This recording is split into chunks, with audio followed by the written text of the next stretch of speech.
Պարոն Պետոյան, Հրազդանի կիրճի մասին չխոսեցինք, հանձնարարականների մեջ չկար, խնդրում եմ ներկայացնեք ինչ աշխատանքներ ենք անում այս պայն Հրազդանի կիրճում։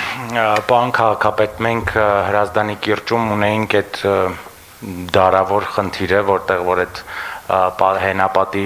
ջրերը գալիս են ու լցվում են ասֆալտը, քանդում են, մենք այս պահին հիմնանորոգում ենք տեղանում, այսինքն լուծում ենք տալիս խողովակներով այդ ջուրը տեղափոխում ենք գետ, մենք երևի այս 2 օրը ու ընդհանուր այդ ամբողջ այդ հենապատի երկայնքով, որ կա այդ հեղեղատարը, դա ենք մաքրում ու վերականգնում ու կարծում եմ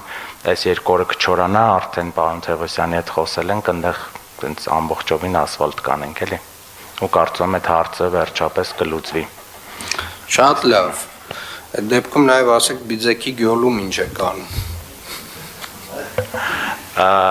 Այս պահին այդ հանրահայտ հատվածում ավարտվել է լողավազանի վերականգնումը, հանդերձարանի կառուցումը, ինչպես նաև այդ ներքևի հատվածի բարեկարգումը, շարունակվում է վերևի հատվածը, որտեղ մարզվում են, այդտեղ ընդհանուր բոլոր այդ մարզասարքերի վերանորոգումը արեցինք եւ ինչպես նաև այդտեղ անելու ենք մասնակի ռետինե հատակներ եւ նաև տեղադրվելու են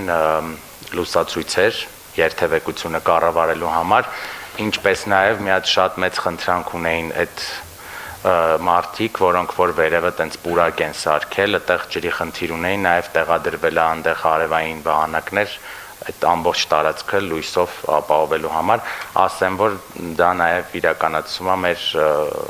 գործընկերների կողմից, որոնք անցյալ տարի իրականացրեցին ցայտաղբյուրների նախագիծը։ Շատ լավ, շնորհակալ եմ։